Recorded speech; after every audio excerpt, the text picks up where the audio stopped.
आज मैं घर पर शांति से सो रहा था जब एक कीड़ा मेरे शरीर पर आ गिरा और मेरी कलाई तक चलने लगा। उसने मुझे काट लिया और मैं झटके से जाग गया। वह क्या था?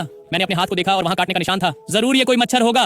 मैंने मच्छर की आवाज सुनी और उसे पकड़ लिया। अब वह परेशान नहीं करेगा। मैं बाहर निकला और अपनी बतख माँ को देखा। माँ, मुझे कुछ ने काट लिया। मुझे देखने दो टेड। हाथ बढ़ाया और उसने देखा। ये मकड़ी का काटना है बेटा। ये असंभव है। मैं छत पर गया और अपना हाथ फैलाया। अगर ये काम कर गया तो मेरी बतख माँ सही होगी। मैंने अपनी उंगलियां हिलाई लेकिन ये काम नहीं कर रहा। मुझे पता था। किसी और तरीके से कोशिश करो। मैं मानूंगा बतख के बच्चे। मैंने फिर कोशिश की और जाला निकल आया। क्या ये मेरी नई शक्ति है? मैं मुड़ा और दरवाजे पर एक और जाला मारा।